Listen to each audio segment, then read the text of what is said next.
Hello everyone, this is Dr. Reshu Shukla. Welcome back to my channel the literature world. Friends, आज के इस video में हम cover करने वाले हैं बहुत ही इम्पॉर्टेंट राइटर एडमंड स्पेंसर को। स्पेंसर एलिजाबेथन एज के बहुत ही बड़े पोएट हैं। उन्होंने एक बहुत ही बड़ा एपिक लिखा है फेरी क्वीन के नाम से, जो कि बहुत ही popular and it's very renowned one. So आज हम डिस्कस करेंगे some 50 informations questions regarding Edmund Spenser. ये इन्फॉर्मेशंस आपकी काम आने वाली हैं UGC NTA NET and UPHSC examination lectureship की और जो भी एग्जामिनेशंस होते हैं जिसमें भी एडमंड स्पेंसर से रिलेटेड क्वेश्चन पूछे जाते हैं। सो जो स्पेंसर से रिलेटेड उनकी लाइफ, उनके वर्क से रिलेटेड जो भी क्वेश्चंस आपसे पूछे जाएंगे, this video covers the complete range about Edmund Spenser. So in the next video I am going to cover Fairy Queen by the Edmund Spenser. I would like to request you to please like, share and subscribe the channel so that I can feel motivated to make videos for you all. These are my own notes and my own efforts जिन्होंने मुझे success दिलाई है examinations में, और मैं बिल्कुल ये hope करती हूँ कि ये आपके लिए भी बहुत हेल्पफुल होंगे। चलिए शुरू करते हैं वीडियो। एडमंड स्पेंसर, जिनका लाइफ साइकिल है 1552 टू 1599। इसमें फ्रेंड्स थोड़ा सा कन्फ्यूज़न कहीं आपको मिलेगा, कहीं पे आपको 1552 मिलेगा, कहीं 1553 मिलेगा। तो ऑप्शंस में जो भी आपको मिलता है प्लीज़ आप उसे टिक कर दें। सो ये यहाँ पे दोनों ही मैंने दे दिए क्योंकि मुझे कई जगह यहाँ पे मिला। 52 मोस्ट ऑफ द टाइम मिलता है आपको, वो आप इस चीज़ को नोट कर लीजिएगा। सबसे कॉमन क्वेश्चन जो इनके बारे में पूछा जाता है वीडियोस में, किसी भी एग्जामिनेशन में, वो ये है कि इनका बर्थ प्लेस कहाँ है। तो ये है ईस्ट स्मिथ लंदन, 1552 का टाइमिंग है। देन इनका स्कूलिंग है जो मर्चेंट टेलर स्कूल है। ये कुछ इंपॉर्टेंट क्वेश्चंस होते हैं जो कॉमन होते हैं, जो कि बहुत एग्ज़ाम में पूछे जाते हैं। इन्होंने जो है अपनी स्टडीज़, बेसिक जो इनकी स्टडीज़ थी वो प्रेमबर्ग कॉलेज कैम्ब्रिज से कंप्लीट की थी। तो यहाँ पे ये कैम्ब्रिज के स्कॉलर यहाँ पे बनते हैं, ये पता चलता है हमें। At Cambridge he was friends with Gabriel Harvey. ये क्वेश्चन कई बार पूछा गया है कि कैम्ब्रिज में उनका बेस्ट फ्रेंड कौन था, तो वो गैब्रियल हार्वे थे, वो उनके बेस्ट फ्रेंड थे वहाँ पे। यूजीसी एनटीए नेट में क्वेश्चन आया है। For some time secretary to John Young bishop of Rochester. ये कुछ समय के लिए जो है इम्पॉर्टेंट पोस्ट होती है, तो इसलिए यहाँ पे मेंशन किया गया है कि ये कुछ समय के लिए सेक्रेटरी थे किसके, जॉन यंग बिशप के, जो ऑफ रॉचेस्टर। इन्होंने जो पहला इनका काम था द शेफर्ड कैलेंडर, जो कि बहुत इम्पॉर्टेंट है। इसको आप ये मान के चले कि ये इसलिए इम्पॉर्टेंट, इसकी डेट इसीलिए हाईलाइटेड की मैंने। शेफर्ड्स कैलेंडर बहुत ही इम्पॉर्टेंट वर्क है जो कि आया था 1599 में। इनकी 2 मैरिजेस हुई थी और इनकी जो फर्स्ट वाइफ है उनका नाम है मैकेबेथ चाइल्ड, ये यहाँ पे लिखा हुआ। किड्स इनके सिल्वेनस एंड कैथरीन थे। समटाइम्स कभी कभी ऐसे क्वेश्चंस पूछ दिए जाते हैं, मैंने सारी इन्फॉर्मेशन को यहाँ पे रखा है। July 1580 Ireland in service to lord deputy Arthur Grey, 14th baron Grey de Wilton. ये इन्फॉर्मेशन है कि जो 1580 में, क्योंकि ये गवर्नमेंट जॉब में थे, आपको आगे जाके पता चलेगा इस वीडियो में। और he was one of the pensioners जिनको पेंशन मिलती थी एलिजाबेथ क्वीन से। तो 1580 में जो है वो एक सर्विस के लिए उनको अपॉइंट किया गया था। किसके लिए? आर्थर ग्रे के साथ ही वहाँ पे अपॉइंटेड थे। और जो एक राइटर थे with Walter Raleigh at the siege of Smerwick massacre, जो एक बहुत ही इम्पॉर्टेंट डिस्कशन में आता है। एक मैसेकर हुआ था स्मरविक में, तो उस समय जो है उनके साथ कौन था, ये क्वेश्चन आता है। तो एक ये भी उसी वर्क के राइटर हैं वॉल्टर रेले। इनका काफ़ी इनके साथ अच्छा टाइम इन्होंने बिताया था, इनके साथ ये काफ़ी वक्त तक रहे थे। Having lord Grey return, Spenser stayed in Ireland. Spenser required lords in Munster plantation. यहाँ पे लॉर्ड्स नहीं है, दिस इज़ लैंड की बात हो रही है, ज़मीन की बात हो रही है। सो आप देख लीजिएगा, जब ये लॉर्ड ग्रे के साथ गए थे लेकिन वो वापस आ गए, लेकिन ये यहाँ पे जो है आयरलैंड में कुछ समय के लिए रुक गए थे। और वहाँ पे मंस्टर एक जगह है जहाँ पे उन्होंने अपनी लैंड को एक्वायर, दिस इज़ एक्वायर है, नॉट रिक्वायर्ड। सो ये क्यों इम्पोर्टेंट है? क्योंकि यहाँ पे कुछ घटनाएं हुई थी, इस वजह से ये चीज़ इम्पॉर्टेंट है। रेले एक्वायर्ड मंस्टर स्टेट, उन्होंने जो है रेले, जो वॉल्टर रेले थे वो भी उनके साथ वहाँ रुके थे। और जो सेकेंड डेसमंड रिबेलियन का जो बताया था उन्होंने, तो वहाँ पे उन्होंने भी जो है एक अपने लिए लैंड एक्वायर की थी, रेले ने भी। स्पेंसर ने जो जगह ली थी वो किलमॉल्कन स्टेट में, ये इम्पॉर्टेंट है, कई बार एग्जाम में पूछा गया है कि कहाँ पे ली थी, तो दैट इज़ किलमॉल्कन स्टेट। ये बहुत इंपॉर्टेंट जो है नाम है स्पेंसर से रिलेटेड।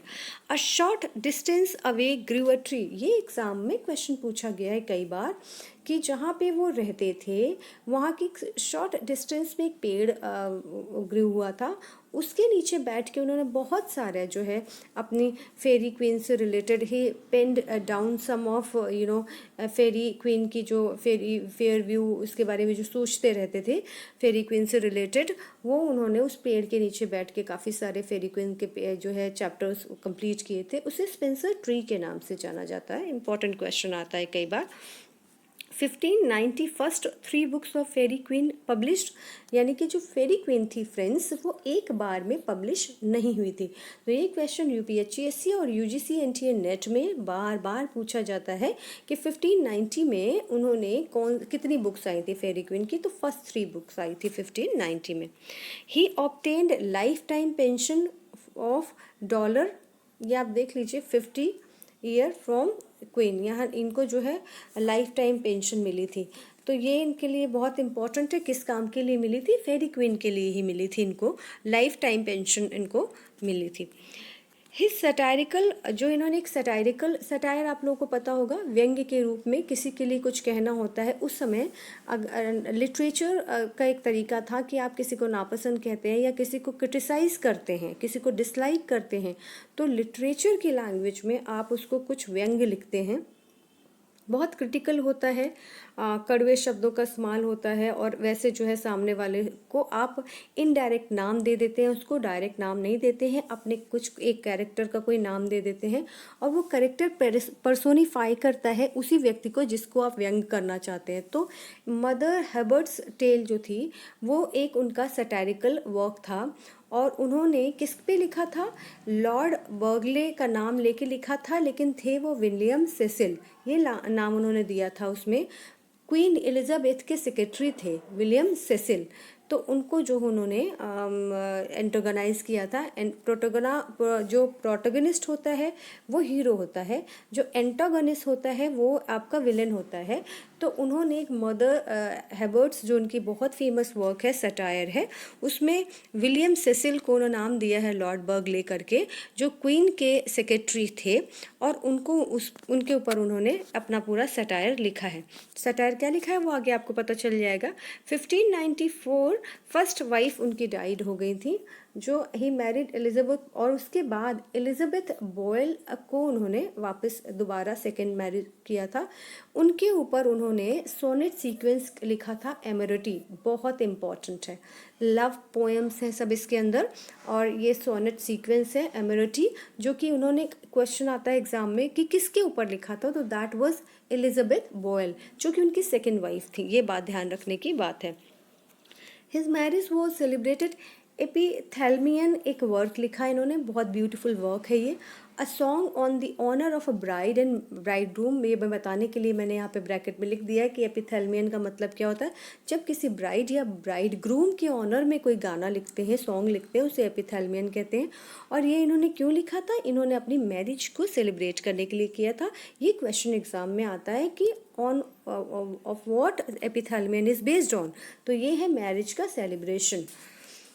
नेक्स्ट है, इनका जो बेटे का नाम था दैट इज पेरेग्रिन, सन जो था स्पेंसर का, जो Elizabeth Boyle and Edmund Spenser का जो सन था उसका नाम था पेरेग्रिन। 1596 प्रोज पैम्पलेट आई उनकी, a view of the present state of Ireland in the form of dialogue.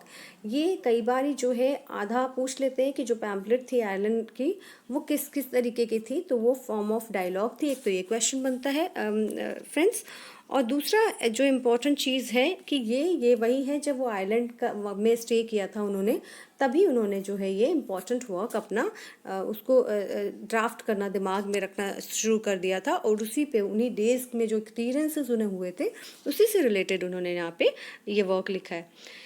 Kept out, और इनका ये जो वर्क है ये kept out of print during his life time, ये इनके लाइफ टाइम में प्रिंट नहीं हो पाया। ये कई क्वेश्चन यहाँ से बन जाते हैं। ये जो था किस फॉर्म में था, तो डायलॉग के फॉर्म में था। ये क्या कहाँ पे लिखा गया था, तो आयरलैंड में जब उनका स्टे था तब लिखा गया था। आयरलैंड की उस समय की प्रेजेंट कंडीशंस के ऊपर ये पैम्पलेट लिखा गया था। ये पब्लिश उनकी लाइफ टाइम में नहीं हुआ था। क्यों? क्योंकि इसके ऊपर कुछ इन्फॉर्मेटरी कंटेंट थे, यानी कुछ जन भावनाओं को बहुत ज़्यादा जगा देने वाले कुछ ऐसी चीज़ें थी जिससे लोगों में आक्रोश हो जाता, ऐसी चीज़ें थी। तो उस समय इसको आउट ऑफ प्रिंट रखा गया था। रेवोल्यूशनरी पॉइंट उसमें डिस्कस किए गए थे। The pamphlet argued that the island would never be totally pacified by the English until its indigenous language and customs had been destroyed if necessary by violence। अब देखिए कितनी ब्यूटीफुल चीज़ यहाँ पे आपको क्लियर हो गई है कि पूरा का पूरा जो है पैम्पलेट यहाँ पे क्लियर हो जाता है कि जो पैम्पलेट था उसने क्या बात की थी कि उन जब तक कि सप्रेस नहीं किया जाएगा उनके लोकल, उनकी लैंग्वेज और कस्टम्स को, किसको, आयरलैंड जो लोग थे, जो नेटिव पीपल ऑफ आइलैंड थे, उनके इंडिजीनियस यानी ओरिजिनल लैंग्वेज एंड कस्टम्स को जब तक सप्रेस नहीं किया जाएगा, चाहे वो वायलेंस से ही क्यों नहीं, पर उसको डिस्ट्रॉय करना बहुत ज़रूरी है उनके पॉइंट ऑफ व्यू से, तब तक वहाँ पे जो है अपना पीस या साम्राज्य स्थापित नहीं कर सकते। ये इनका उनकी अपनी गवर्नमेंट को खुश करने का इनका एक तरीका था। तो ये उस समय लाइफ टाइम में पब्लिश नहीं हुआ था, ताकि आइलैंड के लोगों को ऑब्वियसली ये बात कैसे एक्सेप्टेड होती। 1598 during 9 years war, Spencer was driven from his home by Irish forces। आप खुद ही समझ लीजिए कि अगर वहाँ पे रह के वो इस तरीके की बातें करते होंगे तो ऑब्वियसली वहाँ के लोगों के प्रति तो उनके एंटी फीलिंग होगी। सो एक ये घटना है, बहुत इंपॉर्टेंट है, 1598 में हुई। स्पेंसर को वहाँ से जो है, जब वो अपने घर में थे किल कोलमन में, और वहाँ से आयरिश लोगों ने उनको जो है उनके कैशल से उनको वहाँ से भगा दिया था। उस समय उनके जो उनका कैशल था किल में, उसमें जो था आग लग गई थी, या कह सकते हैं कि उस आग को लगाया गया था, मतलब इसके बारे में बहुत क्लैरिटी नहीं है। उसमें उनका छोटा जो बच्चा था वो जल के ही वॉज डाइड। सो ये एक पूरी इन्फॉर्मेशन है। कई सारे क्वेश्चंस यहाँ से कवर होते हैं। यूजीसी एनटीए नेट में इसी तरीके के क्वेश्चंस आते हैं जो कि डीप लर्निंग से रिलेटेड होते हैं। In 1599 at London died at the age of 46 for the want of bread. आप देखें कि ये इतने बड़े जो पोएट थे, पोएट जिनका नाम दिया गया है, और जो पेंशनर थे, जो गवर्नमेंट जॉब में थे, उनकी 46 एज में डेथ होती है। कैसे? वांट ऑफ ब्रेड, यानी कि खाना खाने के लाले पड़ गए थे, उनके पास इतना प्रॉब्लम्स हो गई थी। ये इम्पोर्टेंट है क्योंकि ये कई बार एग्जाम में पूछा गया है। ग्रेव कहाँ है उनकी? पोएट्स कॉर्नर में, वेस्टमिंस्टर एबे में इनकी जहाँ पे रेप्यूटेड जो प्लेस है वहाँ पे थी। Thomas Fuller in his work Worthies of England, Thomas Fuller जिनका एक बहुत ही इंपॉर्टेंट वर्क है वर्दीज ऑफ इंग्लैंड, ये खुद भी अपने आप में एक क्वेश्चन है जो एग्जाम में पूछा जाता है। Included a story where queen told. अब यहाँ पे जो है ये इससे कई क्वेश्चन बन रहे हैं कि एक तो पहला कि थॉमस फुलर का वर्क है वर्दीज ऑफ इंग्लैंड, दूसरा तो ये जो बात है इंटायर स्पेंसर के बारे में एक घटना का जिक्र हुआ है, किसमें हुआ? थॉमस फुलर की वर्दीज ऑफ इंग्लैंड के अंदर हुआ है। कौन सी घटना थी?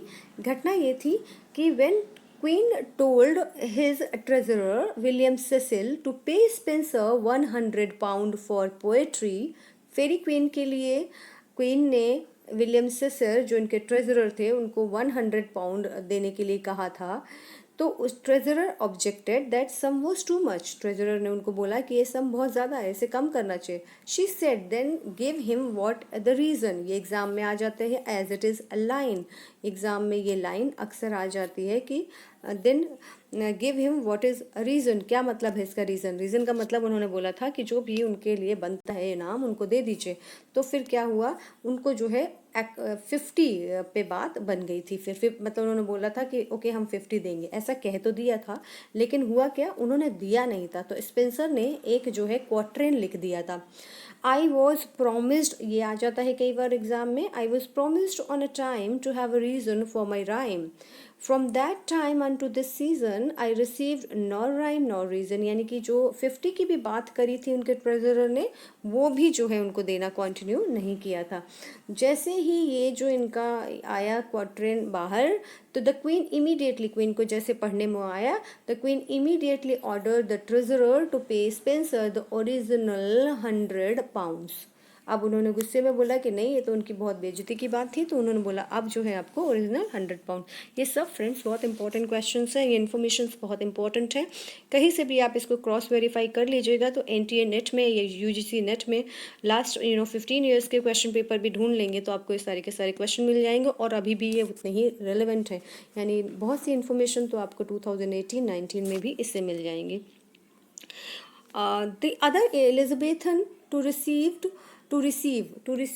the pension, यहाँ पे जो बात करेंगे, to receive the pension was Thomas churchyard. Question कई बार आ जाता है कि दूसरे कौन एलिजाबेथन थे स्पेंसर के अलावा, बहुत इंपॉर्टेंट पॉइंट है। एलिजाबेथन एज में स्पेंसर के अलावा दूसरे कौन से थे राइटर जिनको पेंशन मिलती थी? Thomas churchyard. ये इन्फॉर्मेशन जब तक आप डीप नहीं पढ़ेंगे तब तक नहीं मिलेंगी। The Shepherd's Calendar 1579 imitates Virgil's clock। वो लिखने की डेट और पब्लिश की डेट दोनों ही डिफरेंस हो जाती है फ्रेंड्स, सो कंफ्यूज मत होइएगा। वर्जिल की जो एक्लॉक है, एक्लॉक माने क्या होता है? वो जो शेफर्ड सॉन्ग होता है, डेज और मंथ पे बेस्ड होता है, उसको हम एक्लॉक कहते हैं, कैलेंडर। तो वर्जिल के जो एक्लॉक था उस पे ही शेफर्ड्स कैलेंडर बेस्ड है। ये भी एक इम्पॉर्टेंट क्वेश्चन। एक्लॉक क्या होता है इसको बताने के लिए बता दिया मैंने। Is a short pastoral poem in form of dialogue of soliloquy, each month a poem. हर मंथ की एक पोएम होती है, 12 महीने होते हैं, 12 महीने की एक पोएम होती, डायलॉग के फॉर्म में होती है, सोलिलोकी होती है, यानी एक ही बंदा किसी से बात कर रहा है and the listener is not present. The Pheri queen जो है वो 1590 में आई। 3 books 1590, other 3 books 1596। The important question intended to, अब इन्होंने सोचा था 12th लिखने के लिए, 12 किताबें लिखने के लिए, बट इन्होंने सिर्फ और सिर्फ 6 बुक्स ही कंप्लीट हो। तो क्वेश्चन आता है कि ये फेरी क्वीन कंप्लीट है इनकम्प्लीट? जब हमने पूरा नहीं पढ़ा होता तो हम कहते हैं कंप्लीट, बट ये इनकम्प्लीट वर्क है। One of the longest poem in English in praise of Queen Elizabeth I. It is an epic poem। ये एलिजाबेथ 1 के जो है प्रेज में लिखी गई थी, और ये एपिक पोएम है, और one of the longest poem English. 3 question यहाँ से रेडी हो जाते हैं। एम क्या था इसको लिखने के लिए? ये क्वेश्चन मुझे लगता है कि 6 से 7 बार रिपीट हो चुका है UGC नेट में। ये लगभग हर एवरी सेकेंड टर्म में ये आ जाता है कि जो पूरा एम था, what was that aim? 4 options में ये एक ऑप्शन मिलता है, फैशन अ जेंटलमैन और noble person in virtuous and gentle discipline. ये पूरा का पूरा बोला गया है, ये एम है, स्पेंसर ने इसको उसमें जस्टिफाई किया है। Spencer short poems consider love and sorrow. आप कई बार क्वेश्चन आ जाता है, ये मैंने क्वेश्चन में से उठाया कि स्पेंसर्स के शॉर्ट पोएम्स में क्या दिखाया जाए, क्या दर्शाया गया? तो लव एंड सॉरो को दर्शाया गया, यही सब्जेक्ट है। इन 1591 कंप्लेंट्स, एक कलेक्शन आया था कंप्लेंट्स करके, मॉर्नफुल और मॉकिंग टोन है इसका, मजाक उड़ाना और दुखी टाइप का टोन है, सैटारिकल टोन है कंप्लेंट्स के अंदर। इन 1595 एमिरेटी एंड एपिथालमियन 89 स्वेनेट्स हैं इसके अंदर, और किसको कमेमोरेट कर रहे हैं? एलिजाबेथ बॉयल के साथ जो इनकी कोर्टशिप, जो प्यार का चल रहा था उनका टाइम, उसमें उनका सारी चीज़ों को 89 सोनेट्स के अंदर इन्होंने कमेमोरेट किया है, प्रशंसा की है। Amoretti uses humours and parody in praise of beloved, और क्या है कि इन्होंने इसमें जो है ह्यूमर का भी यूज़ किया है और एक पैरोडी के फॉर्म में इसको दिया है। पैरोडी क्या होता है? कॉपी के फॉर्म में। ये पेट्राचन है इन हिज ट्रीटमेंट, एंड जो है वुमेन के प्यार को लिए लॉन्गिंग दिखाई गई है इसमें। Epithalamion development of romantic relationship written for his wedding. अब एपिथेलमियन को क्या किया है इन्होंने? अपने रोमांटिक रिलेशनशिप का डेवलपमेंट दिखाया है, वेडिंग के लिए दिखाया है। ये क्यों इम्पोर्टेंट है? बहुत इंपॉर्टेंट क्वेश्चन है, रिपीटेडली आया है कि इसमें 365 लॉन्ग लाइन्स हैं। अब ये 365 लॉन्ग लाइन्स रिप्रेजेंट करती हैं डेज को ईयर के। 68 शॉर्ट लाइन्स हैं जो कि सम है 52 वीक्स एंड 12 महीने का। एंड 24 स्टेंजाज हैं जो कि 24 आवर्स एक डे को रिप्रेजेंट करते हैं। ये सब इंडिविजुअली क्वेश्चंस पूछे जा चुके हैं। सो ये सारी इंफॉर्मेशंस इम्पॉर्टेंट हैं, इस हिसाब से आप देखेंगे तो। प्रोथैल्मियन एक दूसरा वर्क आया उनका, ये क्या है, वेडिंग सॉन्ग है written for daughters of a duke. बहुत इंपॉर्टेंट चीज़ है कि ये क्वेश्चन पूछ लेते हैं कि एपिथैल्मियन तो उनके अपने लिए था, अपनी वेडिंग को सेलिब्रेट किया। प्रोथैल्मियन क्या था, एक वेडिंग सॉन्ग ये था, और किसके लिए था, किसी ड्यूक की डॉटर के लिए, किसी के कहने पे किया था। स्पेंसरियन स्टेंजा की बात बहुत ज़्यादा होती है कि स्पेंसरियन स्टेंजा किस तरीके का होता है। आयम्बिक पेंटामीटर यानी मेन मीटर जो हमारा होता है, आयम्बिक पेंटामीटर में 5 मीटर्स वाला, with a final line in iambic hexameter यानी 6 मीटर्स का जो होता है। तो जो है सारी लाइनें उनकी जो है आयम्बिक पेंटामीटर में है और फाइनल लाइन उनकी हेक्सामीटर में होती है।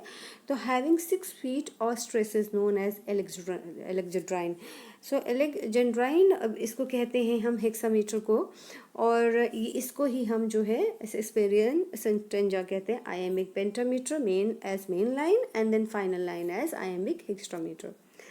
Spencerian sonnet, last line of every stanza is linked with the first line of next one. आप ये इसको देखेंगे तो इसमें क्लियर है, A B, then this B is connected with this B, B C, then again C is connected with the last C, then C D and then E.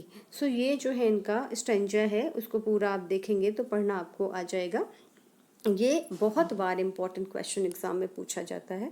तो इनकी जो last line of every stanza is linked with the first line, यानी कि A B करके एक हो गया, और फिर जो नेक्स्ट आया BC, वो पहले वाले B से कनेक्टेड है। Studied Virgil and Ovid but follows his own tradition. बहुत बार में क्वेश्चन आया कि वो सबसे ज़्यादा किसको पढ़ते थे, तो वर्जिल एंड ओविड को इन्होंने बहुत पढ़ा है, लेकिन उन्होंने हमेशा अपना एक ट्रेडिशन फॉलो किया है, अपने ही इम्प्रेशन को दिया है। His language is long and purposely archaic. Question पूछते हैं कि कौन सा ऐसा राइटर है जिसने पर्पसली बहुत टफ लैंग्वेज लिखने की कोशिश करी, बहुत आर्काइक लैंग्वेज, बहुत such as Canterbury Tales and Francisco Petrarch ने जो लाइनें यूज़ की हैं। तो ये उसी तरीके के इन्होंने थोड़ा सा अपने आप को मिडिवल दिखाने के लिए कुछ आर्काइक लैंग्वेज यूज़ करने की कोशिश करी है। स्पेंसर के बारे में ऐसा कहा जाता है। He was called poets poet, admired by. ये क्वेश्चन बहुत बार आया कि कौन कौन इन्हें एडमायर करता था। Milton, Wordsworth, Keats, Byron, Tennyson, Walter relay. और ये ब्लैंकेट, ये कुछ मुझे समझ नहीं आ रहा कि समथिंग कुछ यहाँ पे मिस प्रिंट हो गया है। तो Milton, Wordsworth, Keats, Byron, Tennyson, Walter Raleigh, इनके जो है सबसे ज़्यादा इनको पसंद करने वाले थे। Walter Raleigh wrote commendatory poem to the Pheri Queene and claims to embroider it more than any other English poem. उन्होंने जो है एक कमेंडेटरी पोएम लिखा था फेरी क्वीन के ऊपर, उन्होंने कहा था ये मुझे किसी इंग्लिश पोएम से ज़्यादा पसंद है। जॉन मिल्टन इन हिज एरोपेजिटिका, आपको पता है कि एक बहुत ही इम्पॉर्टेंट वर्क है एरोपेजिटिका, किसका, जॉन मिल्टन का, जिसमें उन्होंने जो है बात करी है एजुकेशन से रिलेटेड। आवर सेज एंड, इसमें इन्होंने मेंशन किया है, our sage and serious poet Spenser whom I dare to be known to think better teacher than Scotus and Aquinas। इन दोनों के बारे में इन्होंने बात करी है। तो ये इम्पॉर्टेंट एक पूरी सेइंग है जो कि कई बार पूछा जा सकता है, एग्जाम में पूछा जाता है। देन एलेक्जेंडर पोप ने उनको कंपेयर किया है a mistress whose falls we see but love her with them all, यानी कि जितनी भी फॉल्स उनकी दिखती हैं, फॉल्स वही आर्काइक लैंग्वेज है उनकी, टफ है, थोड़ा समझना मुश्किल होता है, पर्पसली आर्काइक उन्होंने यूज़ किया है, पर उन्होंने बोला है इसके बावजूद वो इतना अच्छा लिखते हैं कि वो उनकी सारी फॉल्स को नज़रअंदाज किया जा सकता है। In a view of present state of Ireland, Spenser categorises the events of Irish people into 3 prominent categories, law, custom and religion. Exam में आया हुआ क्वेश्चन है कि इसमें इन्होंने इस पूरे वर्क में आयरिश पीपल की जो कैटेगरी को किस में डिवाइड करके है, ब्रॉड कैटेगरी कौन सी बनाई है, तो लॉ, कस्टम्स एंड रिलीजन।